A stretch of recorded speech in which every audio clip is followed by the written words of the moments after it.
Welcome everyone to the Fairy Frequency channel. Tonight I'm going to read to you from Alice in Wonderland by Lewis Carroll, illustrated by Sir John Tenniel. And we'll be reading the first chapter, Down the Rabbit Hole. And this book was published in, well, I'm not quite sure when it was published. Doesn't say. Okay, so down the rabbit hole. Alice was beginning to get very tired of sitting by her sister on the bank and of having nothing to do. Once or twice she had peeped into the book her sister was reading, but had no pictures or conversations in it. And what is the use of a book, thought Alice, without pictures or conversations? So she was considering in her own mind, as well as she could, for the hot day made her feel very sleepy and stupid, whether the pleasure of making a daisy chain would be worth the trouble of getting up and picking the daisies, when suddenly a white rabbit with pink eyes ran close by her.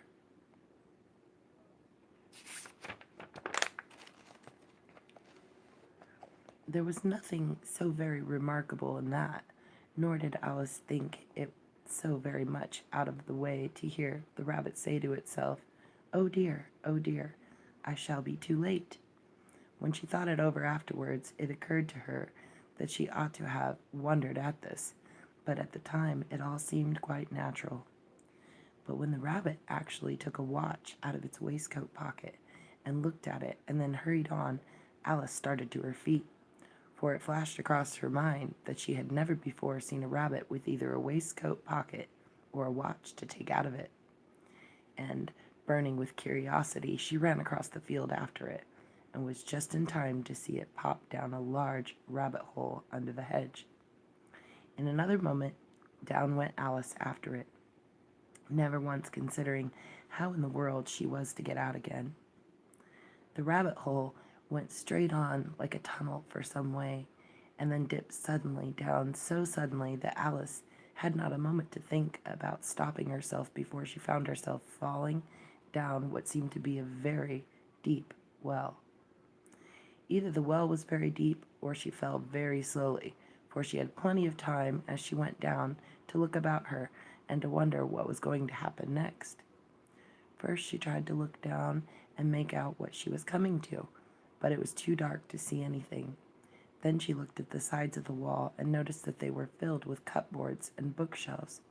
Here and there she saw maps and pictures hung upon pegs. She took down a jar from one of the shelves. As she passed, it was labeled orange marmalade, but to her disappointment it was empty. She did not like to drop the jar for fear of killing somebody underneath, so managed to put it up into one of the cupboards as she fell past it. Well, thought Alice to herself, after such a fall as this, I shall think nothing of tumbling downstairs. How brave they'll all think me at home. Why, I wouldn't say anything about it, even if I fell off the top of the house, which was very likely true. Down, down, down. Would the fall never come to an end? I wonder how many miles I've fallen by this time, she said aloud. I must be getting somewhere near the center of the earth. Let me see. That would be 4,000 miles down, I think. For you see, Alice had learnt several things of this sort in her lessons in the schoolroom, and thought this was not a very good opportunity for showing off her knowledge, as there was no one to listen to her. Still, it was good practice to say it over. Yes, that's about the right distance. But then, I wonder what latitude or longitude I've got to. Alice had not the slightest idea what latitude was, or longitude either, but she thought they were nice, grand words to say. Presently she began again. I wonder if I shall fall right through the earth.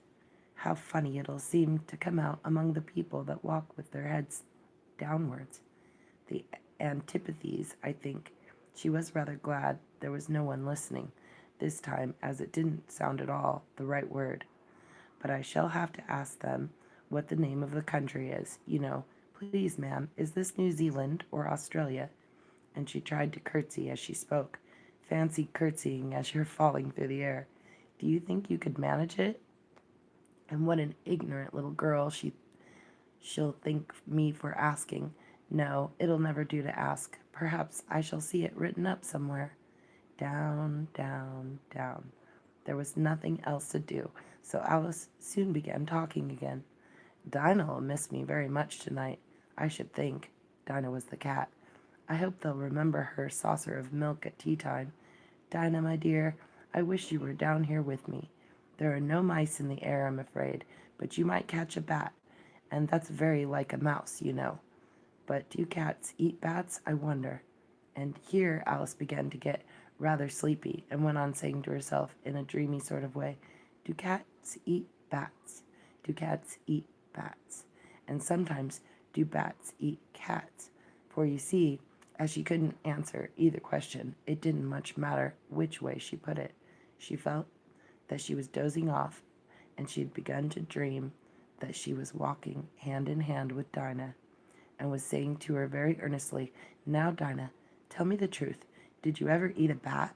When suddenly, thump, thump, down she came upon a heap of sticks and dry leaves, and the fall was over. Alice was not a bit hurt, and she jumped up onto her feet in a moment. She looked up, but it was all dark overhead. Before her was another long passage, and the white rabbit was still in sight. Hurrying down it, there was not a moment to be lost. Away went Alice like the wind, and was just in time to hear it say as it turned a corner, oh, my ears and whiskers, how late it's getting. She was close behind it when she turned the corner, but the rabbit was no longer to be seen. She found herself in a long, low hall, which was lit up by a row of lamps hanging from the roof. There were doors all around the hall, but they were all locked, and when Alice had been all the way down one side and up the other, trying every door, she walked sadly down the middle, wondering how she was ever to get out again. Suddenly she came upon a little three-legged table, all made of solid glass.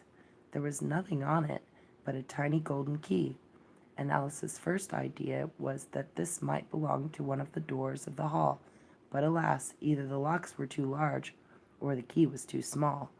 But at any rate, it would not open any of them. However, on the second time round, she came upon a low curtain she had not noticed before, and behind it was a little door about 15 inches high. She tried the little golden key in the lock, and to her great delight, it fitted.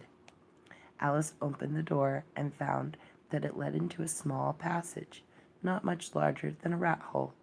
She knelt down and looked along the passage into the loveliest garden that you ever saw.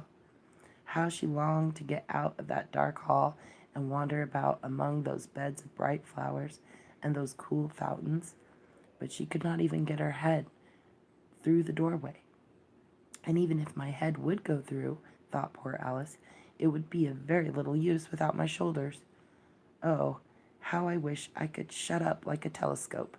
I think I could, if only I knew how to begin. For you see, so many out-of-the-way things had happened lately that Alice had begun to think that very few things, indeed, were really impossible.